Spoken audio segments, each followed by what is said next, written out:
are at the Forest and Wildlife Research Center here at Mississippi State University, kicking off the 2021-2022 deer season, and we wanted to get a group of, fellas to sit around and talk about the state of the deer herd and a few things that for this hunting season. So guys, welcome. Thanks for being here. My name is Josh Carver. I'm the Marketing Communications Manager for the Department of Wildlife, Fisheries, and Parks here in Mississippi. Hey, Bronson, thanks for having us today here at MSU to talk about deer and CWD. I'm Russ Walsh, the Wildlife Chief of Staff for Department of Wildlife, Fisheries, and Parks.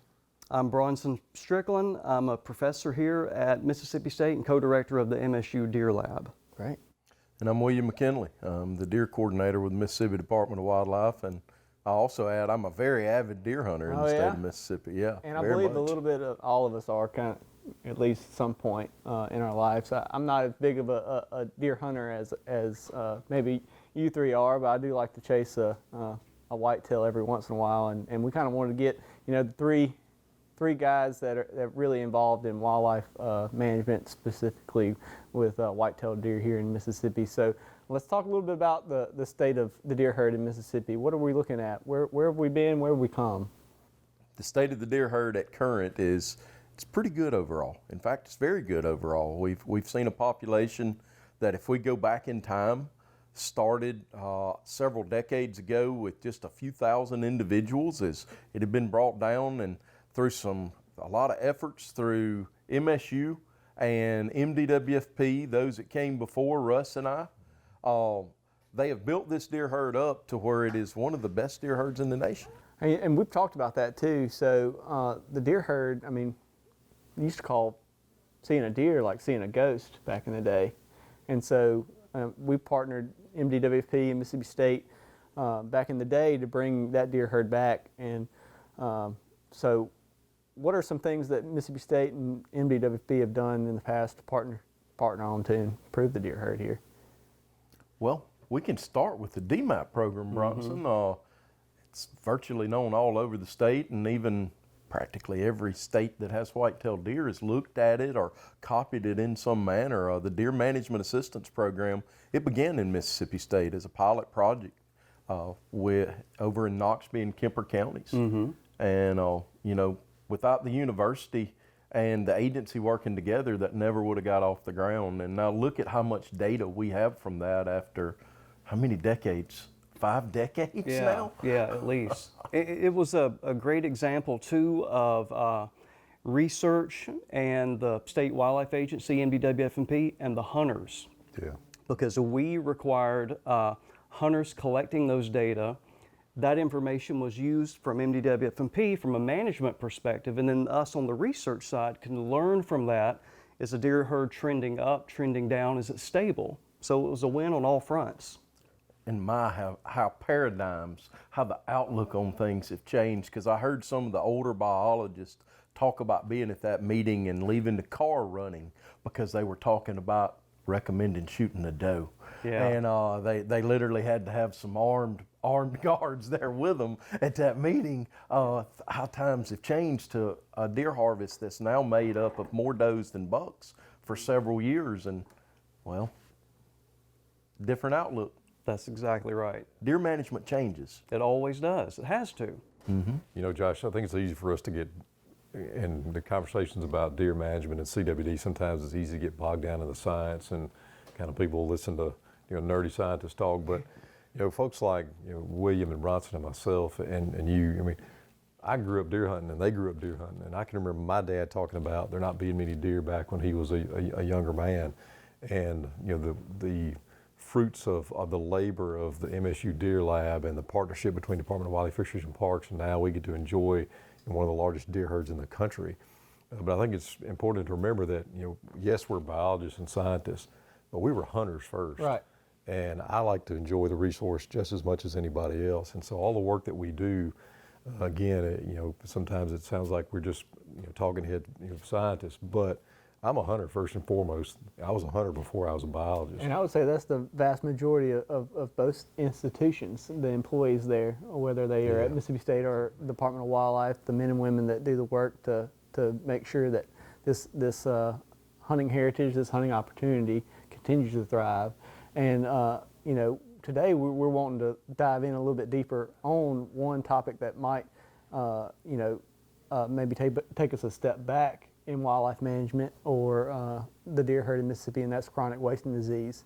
Everybody knows it. Everybody knows some part of it, if not all of it. There's some misinformation out there. There's some misbeliefs, and kind of we wanted to get together with all of y'all to kind of maybe clear up that, talk a little bit about what the hunters, like you said, how they were so vital in a lot of things that we do, how they can help further the research of the disease and the management of the deer herd here in Mississippi. So let's talk about CWD. So what is the role that Mississippi State plays in CWD in Mississippi? Yeah, I guess on two fronts. We have a research component, and so currently we're looking at the effects of CWD on some deer herds as the population declining and so forth. And we also play a role for educational outreach, and so we want to make sure that hunters that they understand and can navigate through in this world of misinformation and disinformation about this disease. We want to make sure that they know that it's real, it's not a hoax, and if nothing is done about it, it will affect our deer herd in a negative way. And so we got to be proactive and get out on the front end of this to manage the herd. Right, right. And then so William, you're a deer program guy. So what is the agency's role in chronic wasting disease management? Well, first and foremost, we're trying to find where it is. And before we can do anything in managing CWD, we have to find it. Now, we have found it, but have we found everywhere it's located? I suspect not. Unfortunately, this disease, it does spread, so we're monitoring that, where we have out drop-off locations across the state, and hunters can drop a deer head off at these locations. It's no cost to them. We'll test their deer. We get the results back in as timely a fashion as physically possible.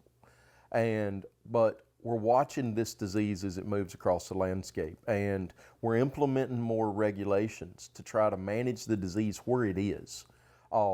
If the disease is not somewhere, implementing management recommendations doesn't necessarily help there. We're trying to find it, target it. I would almost akin it to a cancer research. You got to find it where it is, find it early, target it, and put forth some actions there. And we can't do that without hunters' support.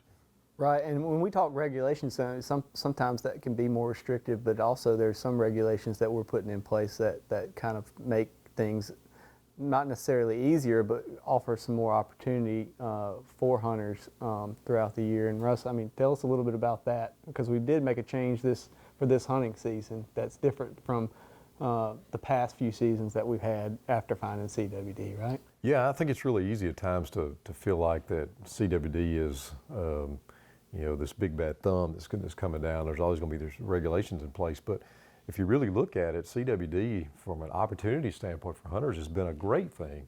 Over the past several seasons since we found CWD back in 2018, we've had more antlerless opportunity added to the bag limit. We've had the antler criteria relaxed across the state. There's been additional days of hunting opportunity. So for a hunter, CWD has been a good thing from that standpoint. It's provided more opportunity. And again, as a hunter myself, anytime we have more opportunity, I think that's a good thing. Are there some regulations in place? Sure, but again, all of that is in an effort to mitigate the spread of the disease and to manage the disease, because as we've been talking about, this disease is going to potentially have impacts well down the road, for when my kids are growing up and hunting, and possibly even my grandkids. And so we have to do things now to hopefully mitigate what may happen in the future, to hopefully not take us back to the time where, like my dad was just excited to see a deer track. I don't want that for my children or my grandchildren. So what we do today is so critically important for what happens down the road. So some of the regulations that are in place, such as a banning of supplemental feeding in a CWD zone, that is all in an effort to mitigate the spread of this disease, to benefit the resource. But again, going back to the hunter perspective, there's more opportunity. So that is a great thing. And again, just as a hunter myself, I view that as really a positive thing, a positive aspect to CWD. Right. And so for those that might be viewing this video and this is the first time they're really learning about CWD, give me a brief, rundown of some key characteristics of chronic wasting disease in white-tailed deer specifically. I guess I can start. One thing that's really important is what's in the name of the disease. It's chronic. So it's very different from a lot of other in that it's chronic in that it takes a while to affect the individual. So it may take a year, it may take up to 2 years before the demise of the individual. It's also chronic on its effects on populations. So it's not once CWD is in an area, it's not going to be that you see a change that year or the year after. It may be a decade or 2 decades if the spread is not slowed down. Some other things is it's a different kind of disease because it's a prion disease. It's not caused by a bacteria, it's not caused by a virus, and there's not any treatments for that. And so that's one thing, this disease is 100% fatal. And so once it becomes entrenched, and it is an infectious disease, unfortunately it is spread from animal to animal. And then once it becomes entrenched, it will cause the population to decline. But I think a lot of people have a problem with it because they relate it to EHD, which you have a very high infection rate. Commonly called blue tongue. Commonly called blue tongue, yeah. But that's a virus, and it's spread by a midge and so forth. But people see immediately that I saw a couple dead deer. If you get out of Mississippi and go further north, I saw 20% of the deer dead or so forth. And so there's this immediate, you see a deer carcass, there's an immediate decline. But what's different is the disease cycle ends that year. Right. And this is not the case. Once it becomes entrenched, you might be dealing with management the rest of your life. And so that's why we're trying to slow it down as much as we can. And Russ, we were talking the other day, it's not very likely that a hunter will see a clinical CWD deer, right? It's much more likely that they harvest an animal that might have contracted CWD because it can take a while for it to succumb to that illness, and in some cases it'll succumb to some other byproduct of CWD, correct? Yeah, and I think that's important for hunters.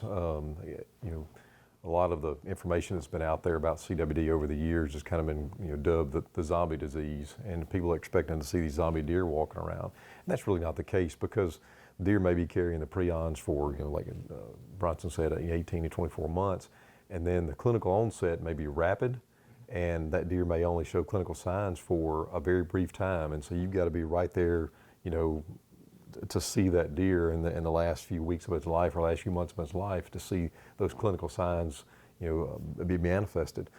So that's why it's so important for hunters to drop off samples for testing because again, a deer may look perfectly fine, but it is carrying the disease. And going back to William's point about finding out where it is, we can't just be looking for quote unquote zombie deer or sick deer to find out where it is. We have to be testing deer across the state in and outside of CWD zones to determine where it is because as Dr. Strickland said, a deer can have those prions for 18, 24 months. And so we may be able to find that disease early in an area. And going back to William's point about managing it, once we know where it is, then we can start management of the disease there. And so by finding the disease early in an area, we're ahead of the curve and we're ahead of the game. So it's so important for hunters to drop those samples off, regardless of what the deer looks like. Drop those samples off and help in the fight of finding out where it is and helping us manage it. And I would like to say that our data very much supports what Russ is saying on the number of positives we have. We found 84 positives at this point in 8 counties, with one of the counties, Benton, being predominantly the highest at 56. Of those positive deer, we contact the hunter directly, verbally tell them the deer's positive. They don't learn that the deer was positive by looking online. They learn that the deer was negative by looking online. But we call the positives and we ask them a few questions. Only 8 of those 84 have shown any symptom whatsoever. The rest are, the people are shocked. The deer looked healthy. I can't believe this deer was positive. And it's maxing the chart out, maxing the scale out on the positive reading. So the deer, we stress, it doesn't have to look sick to have this disease. It only looks sick in the last stage of this disease when it becomes immobile. It wastes away because it forgets to eat, it forgets to drink. It's causing spongy holes to form in the brain. Thus, activity becomes much reduced during that time. So the likelihood of seeing that deer is pretty slim when it goes into those latter stages. And a point behind that too is, we don't want hunters to be afraid. What we're really asking hunters is just to be vigilant. Again, you can harvest a deer that looks perfectly fine, and it may have CWD. But again, that shouldn't scare us. We shouldn't be worried about the disease to the point of we don't do anything. What we're asking is that you just be vigilant. Drop those samples off. Let's do that testing that we need to do to find out where the disease is. So not be afraid, but be vigilant. Just like Bronson said earlier, I mean, it's going to take us as hunters to do the work now so that the deer herd for even my kids and grandkids have the same opportunity that I've had growing up. But I mean, this isn't an old disease. I mean, this is an old disease. It's new to us, but it's been around. So, I mean, where did it start? It was first documented, and William, you can help me on the details here, but first documented in Colorado. And that was in the late 60s, I believe, 67. Correct. And from there, it moved, established in mule deer. And so this is a disease that can spread to all deer, not just whitetails, but in the deer family. So we're talking elk, moose, etc. Then located in Canada and other places. And then when it really crossed the Mississippi was in 2002. 2001, actually. 2001 yes. in Wisconsin. In Wisconsin. And so, I mean, so we're not the only ones fighting this battle. Mississippi Hunters, Mississippi Wildlife, Mississippi State University is not the only ones throwing in together and trying to fight this. People in our area adjacent to us are doing the same deal. In fact, we were the 25th state to find it. There are now 26 states that have found CWD, and I think it's 3 Canadian provinces. It's also in a few northern European countries and in South Korea. Some of these particular cases have been tracked back, like South Korea, to receiving a shipment of elk from a facility that turned out to be positive. Others, we don't know how it got into some places. The fact is, new locations are still being found. When we found it in 2018, February 2018, we had a sick buck turned in by a hunter, and that deer was in Issaquena County, and he come back as our first positive. Arkansas had already been fighting it, so they had found it 2 years earlier in 2016, and we had increased our efforts in sampling, really ramped up trying to gain more sick deer calls. Because while you don't see, we mentioned earlier, you may not see a lot of deer in the clinical phase of CWD that look sick. When you do see a sick deer, we definitely want to know about it, and we want to try to get that sample. But after February 2018, we shortly after found it in Pontotoc County in that October of 2018, in Marshall County in December of 2018, then in Benton County in 2019, January 2019, then 2 more counties, Panola and Tallahatchie, in February. Then we went like 2 years without finding another new county, just positives in those counties. And then this last year we added Tippah and Alcorn counties. But in the middle of all of that, our neighbor to the north, Tennessee, submits a lot of samples from southwestern Tennessee and find the epicenter of the outbreak in North Mississippi. It was actually centered there just above the state line in southwest Tennessee. Right, and I'm assuming we're throwing in with Tennessee too to do some of the same management techniques. Like all these states that have CWD are working together to fight it. All the states that are probably connected to us and Tennessee that don't have it are preparing to have it. So what are some of the CWD, we've got a management plan. What's some characteristics of that management plan, and what are we doing now that we have it to help further the deer herd in Mississippi? So years ago, we created a CWD response plan. Well, we found it and we responded. it's time to shift over into management now. And management includes trying to keep the disease where it is. We monitor its spread, but with an ultimate goal of, the ultimate goal would be eradication. There's not any states out there except for one exception in New York that seemed to be feasible. But can we manage it? Other states have shown a lot of promise in managing this disease, Illinois being a prime example. So within this management plan, we document what happens when we find a disease in a new area, how long a county will be in a CWD zone, what qualifies it to be in the CWD zone, how many samples we're trying to get from that county to monitor over time, with the ultimate goal of, we've got it now, let's keep it where it is. Let's try to minimize it where it is and keep it from spreading. That's the goal we look at, and I take it as my personal responsibility as the deer coordinator to try to enact in this state. And what are some of the tools that we use to reach that goal here in Mississippi? Yeah, so there's a few key ones, and it goes back to some of the things we've already discussed. But one of those is harvesting deer. One of the best tools we have is to reduce the deer density on the landscape. The more deer we have, the more opportunity they have to socially interact, the more opportunity is for them to spread the disease. So reducing that density on the landscape is critically important, and that's why the change in bag limits, increasing opportunity for antlerless harvest, increasing opportunity for bucks, we're asking hunters to take full advantage of that increased bag limit. As a hunter, again, I'm certainly going to exercise what I can to do my part to not only put venison on the table for my family. We eat a lot of deer meat. I want to consume the deer meat, but at the same time, I know that I'm doing my part to reduce that density and hopefully mitigate the spread of the disease. Another one is supplemental feeding, and this one is a hot topic, and we recognize that. But what we want hunters to understand is that unnatural concentration of deer, when all those deer come to the same feeding site day in and day out, and they eat from the same local source right there day in and day out, it exponentially increases the opportunity to spread that disease. And that's why supplemental feeding is banned in the CWD zone. It's not because the corn is causing it or any other feed. It's that mechanism of feeding. And some people say, well, what's the difference in that and eating under an oak tree or eating in a food plot? Well, deer at a feeding site or at a feeder site come back to that spot day in and day out, day in and day out, day in and day out. And those prions are being shed at that site, and it exponentially increases that the possibility to spread that disease. And so that's increasing bag limits, banning supplemental feed.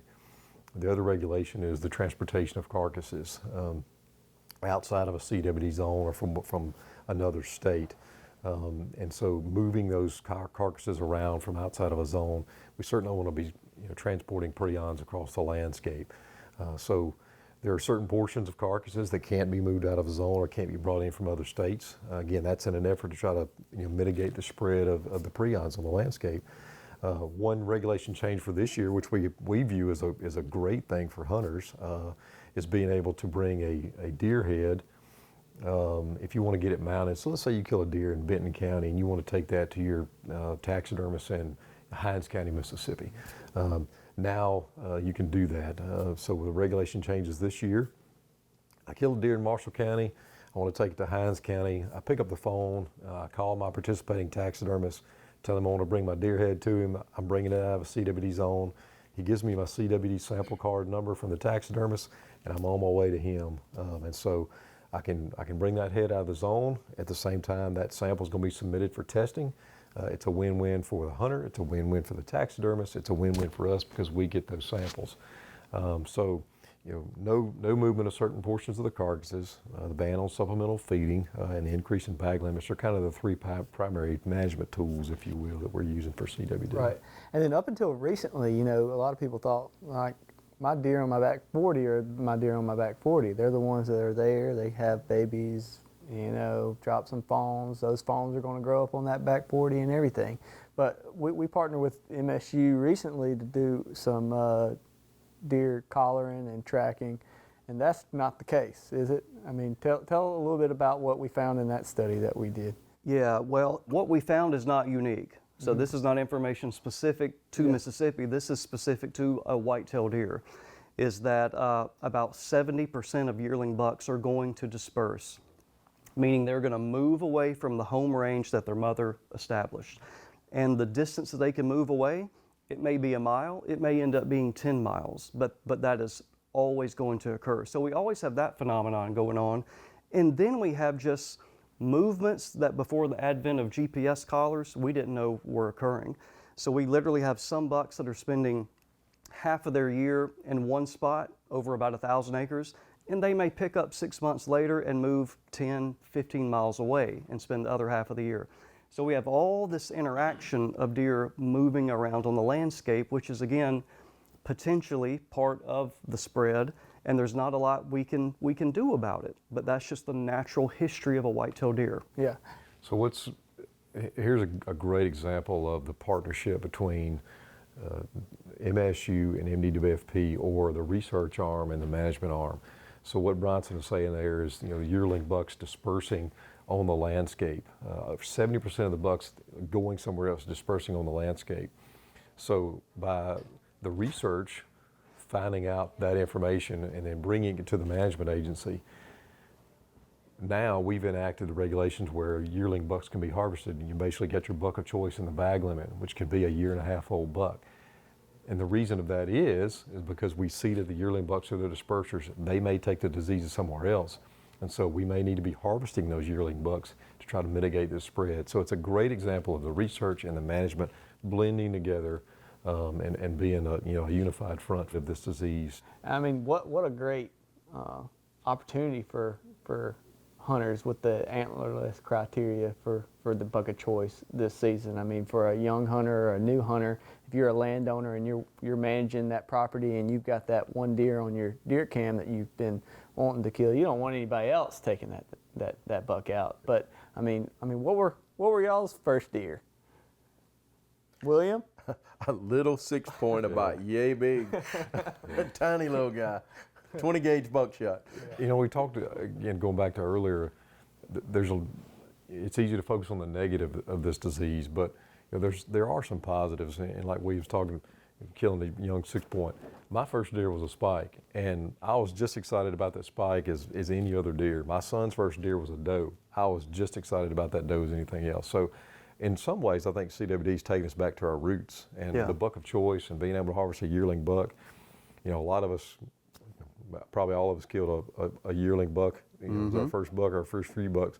I was just as excited, and so I think that in some ways we're going to get back to our roots, and that's going to be a really good thing for hunters. But whether you're in it for the meat, or if you're in it because you like a trophy on the wall or bragging rights, whatever it is, I mean, Mississippi constantly gets ranked in the top 5 in old age class bucks, and Actually, number one. Number one. So we're number one. We're number in one. age class bucks, and we want to keep it that way, and that's why managing the spread of CWD is so important, because that although we're opening up opportunity for younger deer to be killed, I mean, we do have a healthy deer herd.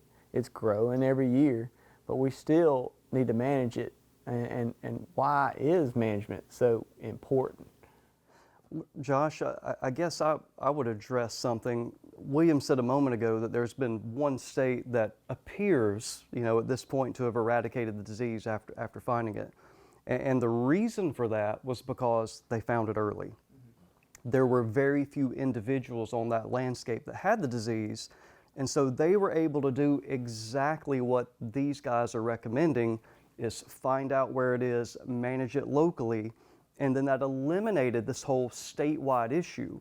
So that's not going to be the case now in our North Mississippi. It's there, we're trying to contain it, minimize the effects, but why we need to sample in other places of the state where it has not been identified yet is that we want to keep it from becoming established. And Bronson, what would you say to somebody who's hunted all their life in North Mississippi and now, at the state of the deer herd up there, that may be a little apathetic or maybe a little apprehensive of eating deer venison? I mean, what would you tell that person? I would recommend that they keep hunting. Number one, because they like to hunt, we want you to keep hunting. But let's have a win-win here for management and for science. Let's get a sample and let's see what, if it's in the area, if it's on their property, let's find out where the disease exists. And then also for peace of mind. So the CDC recommends, they're the experts on this, I'm certainly not, but they recommend you use caution. Even though no one to date, there has never been a case of someone eating CWD-infected meat and a human then developing a prion-related disease, they just say use caution. And if you're in a CWD zone, get your deer tested. If it comes back positive, they recommend exercise caution and don't consume that meat. And so that's all we recommend as well, just to use caution. And I mean, going back to why management is so important. I mean, what have other states? What do other states look like that haven't managed the disease? Well, there have been some differences, and you know, we can't sit here and say someone did it right and someone did it wrong, because everyone from their perspective at the time thought they were doing the right thing. But what we have learned is there are some styles of management, with the benefit of hindsight now, that were more effective.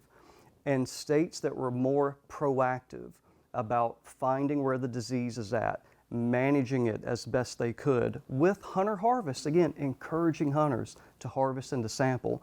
We have seen the prevalence rates stay a lot lower than in other places where they took the, for lack of a better word, let nature take its course. With the benefit of hindsight now, going back 10 and 20 years, those places are not in a good spot. Right. And we want to go a different direction. Bronson, some of those states now have localized areas that are with prevalence rates 50% or higher. 50%. So 1 in 2 deer that are being harvested in some of those areas are now positive. And you compare that to some of those states that were much more proactive, and states side by side, sharing the same outbreak. One has prevalence rates that are running 40, 50%. The other has prevalence rates that are running 3 and 4%.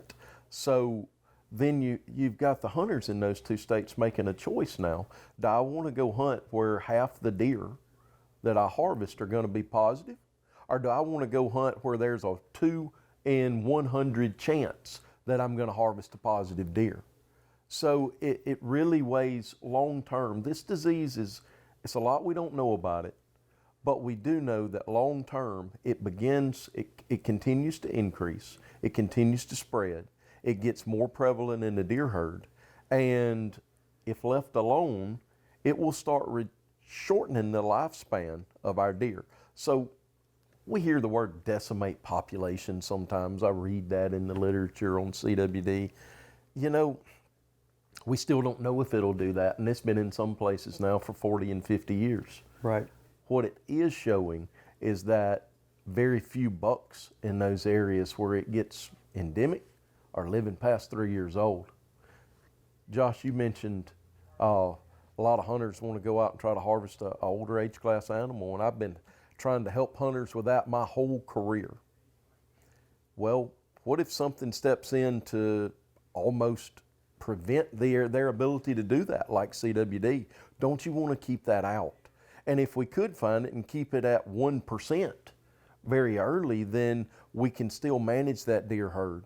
We can still grow older age class bucks, but it's going to take finding where it is. One thing, Josh, to keep in mind is that with management and regulation and the science behind it, is that we are harvesting a surplus of animals every year. And so if a population is increasing, we can harvest the right amount of deer to keep that population stable. However, if the population is declining, that takes harvesting, that's no longer a choice, which means now we start limiting hunter opportunity. So you don't have to be an expert in population dynamics to kind of think this through. If you're in a place where CWD is 30, 40, 50%, you no longer have does living to older age classes, which means that you have does dying at 2 or 3 years of age, where before they may have been dying at 5, 6, or 7 years of age. they're not producing enough fawns over their lifetime. And that necessarily, there's no way around it, that starts causing the population decline, which takes hunting out of that equation. When the population is no longer thriving, the population can no longer be hunted. So that really affects people with leases and people that want to hunt and landowners and so forth, is that what we're really trying to avoid, one of the main aspects, is to keep the population thriving so we can keep enjoying, and our kids and our grandkids enjoy this population the way we have. So Bronson, follow-up question for you. Obviously out west they've done research and seen where CWD has caused declines, like in Wyoming. Some of the research has shown that. Yeah. In the southeast, obviously a much higher population of deer, a denser population of deer. From a research standpoint, what do you think is the most critical research we should be doing on CWD right now? Is it how it impacts density, or what do you think it is for the southeast? I think it's a couple things, and not to collectively pat ourselves on the back, but we've all talked about this, and these are some of our projects, but we do want to figure out what are the greatest sensitivities. Is the population declining in Mississippi? Statewide, no. But when we get closer and closer to the epicenter of the disease, is it now affecting population dynamics for the processes we just spoke about?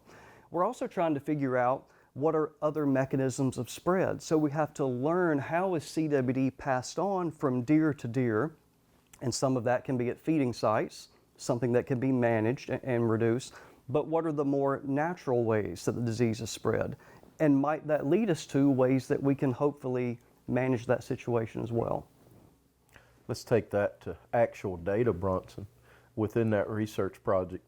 Right now in North Benton County, the northern half, according to the deer that have been submitted for the past couple of years, 1 in 4 bucks, 2-year-old and older, have the disease already. So is it impacting the population in North Benton County yet? And if so, how? That's what this research, and that's where the research is actually underway. Yeah. To aim at what is happening in Mississippi on Mississippi's deer herd. Yeah, that's exactly right. And it's going to take a whole lot more than your team and our team, and that's what we keep saying, hunters, hunters, hunters is what's key. That's the And biggest we team, all are hunters. And talking about hunters, you know, if we were to say, all right, Joe Hunter, here's a toolbox. All the tools that you need to help us fight CWD here in Mississippi are in this toolbox. What would be in that toolbox for them? What do we provide them? Is it a drop-off location? Yeah, so I think earlier you asked the question about what is the role of Department of Wildlife, Fisheries and Parks.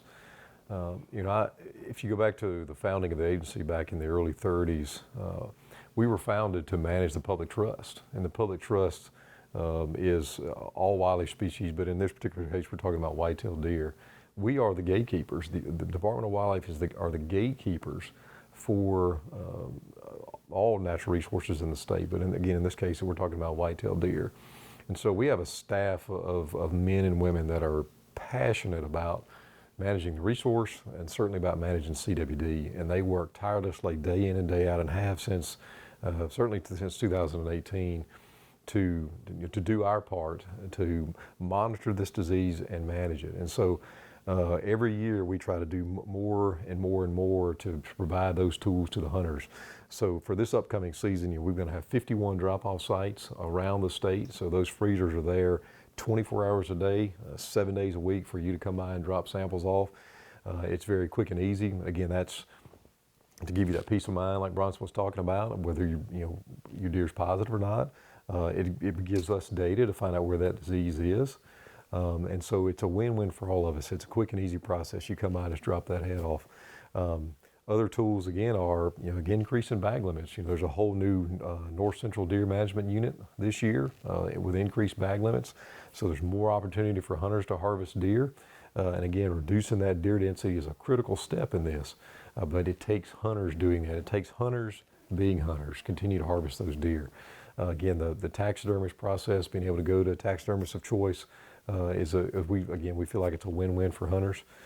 So And the data that's out there, the information that's out there. We have a CWD page. MSU Deer Lab has information on CWD. There's information across the country. So whatever you want to know about the disease is really at your fingertips. And we have our in-state testing site, MSU Veterinary Diagnostic Lab in Pearl, Mississippi, is where we ship all of our samples to. And so we're able to get samples, get them to the lab, and we're pretty much turning samples around. At the height of deer season, we're turning samples around in about a week. So for the hunter, it's a pretty quick process. Again, and that's our men and women, boots on the ground, working tirelessly to get those samples processed and get them turned around to the hunter. So again, as the gatekeepers, our staff, I want to pat them on the back. They've done all they can to make this to where hunters can participate. We can manage this disease. We can look for this disease, and all do our parts again to manage this for the future generations. I'll add in just a couple of more tools. You mentioned taxidermists as far as samples coming out of the zone, but the taxidermists that are in the zone have contributed so many samples to us and have, this disease is more prevalent in bucks. I don't think we've mentioned that yet, but our data shows what nationwide data has shown at about 3 positive bucks for every positive doe. We think that's behavior. Bronson, we're working on some research to try to figure that out as well. Why is that? But taxidermist is a one-stop shop there to get that highly desired sample for us in 2-year-old and older bucks. And one other tool that we don't talk about a lot, it's only valid right where CWD is, but we started offering tags to landowners, additional bonus tags to harvest deer outside of the normal gun hunting window. Unlimited weapon tags if they're within 3 miles of a positive. And folks say, well, why would you do that? Why? Well, the simplest way I can say, the best way to slow the spread of this disease is to remove deer that have it before they can spread it to another deer. And where's the most likely place to find a positive deer? It's where you've already found a positive deer. So we go right there to the source. We work with landowners. We issue tags if they're within 3 miles, and they're allowed to harvest deer during archery season with a firearm.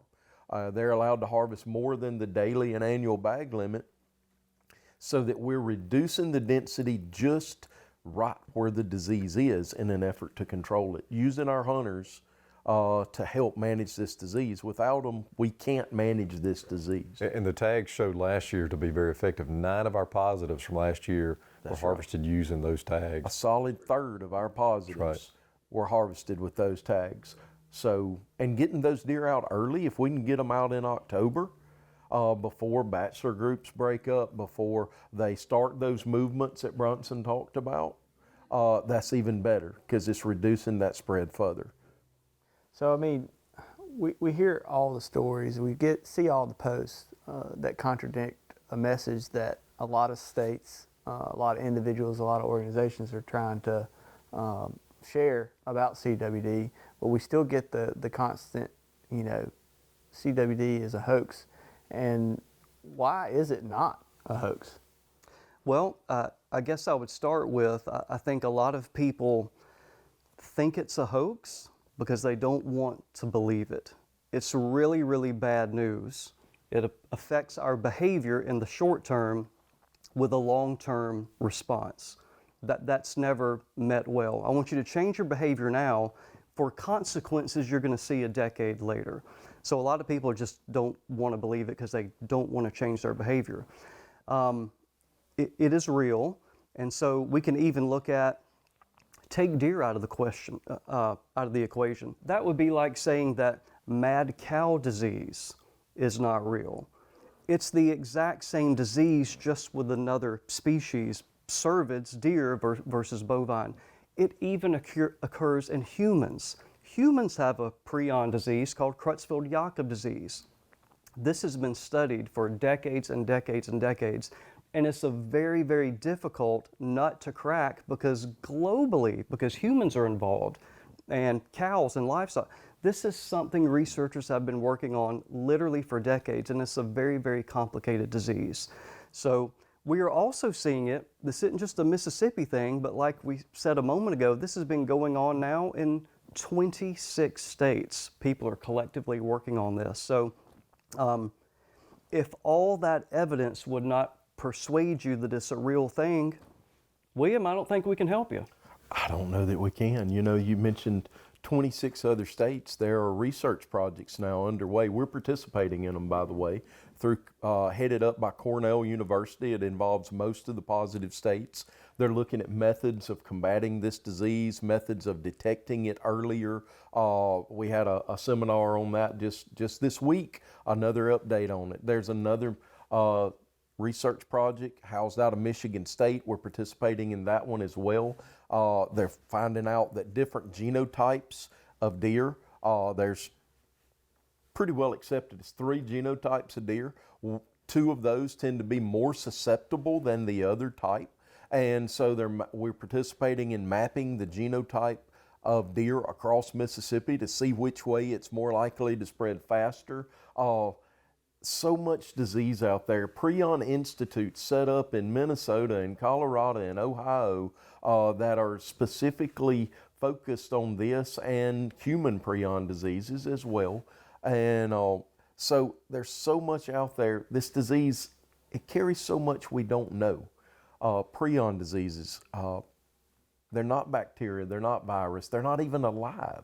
Yeah. And there's so much about it that we don't know. So to say that it's a hoax would be to say that the earth is flat. I mean, it's not a hoax. And William, whatever species or group of animals we're talking about, including humans, it is 100% fatal. In every when you animal become that has infected, gained it's 100% disease. fatal. Yes. Yeah. And that's one thing we do know for sure about the disease. Absolutely. And the other thing is that the only way we can fight it is with the hunter's help. There's no way we can do it by ourselves. And just one more point about, whether it's a hoax or not. Just looking at we talked about the partnerships today between MSU and MDWFP and how much over the years we've worked together on research on white-tailed deer and all of the things we've enacted. But if you look at this particular disease and resource concern, and you look at the amount of resources that we as an agency have put into it, with the resources that MSU is putting into it, the staff time, the dedication that going into this disease, we believe it. We believe that it is a real and present danger to the resource. And so our staff is all in. We've worked night and day, literally night and day, working on this disease. We expending our resources to manage this today for those that are coming behind us tomorrow. And so we'll continue to do that. We'll continue to do what we have to do, again, to be that gatekeeper and hopefully mitigate this disease for our future generations. And that's coming from, yes, a biologist, but it's also coming from a hunter. As a hunter, I'm concerned about this disease. I don't believe as a hunter that it's a hoax. So we're all in. Our staff is all in. MSU's all in. And that's not only biologists and scientists, but that's hunters. We're all in. But it's not only that we all believe that it is real and it's not a hoax. We believe there's something that can be done to help with it and to fight it. And 92% of the hunters buying a hunting license in Mississippi are hunting white-tailed deer. 92%. That's off our most recent survey. Last year, we harvested in this state an estimated 262,000 white-tailed deer.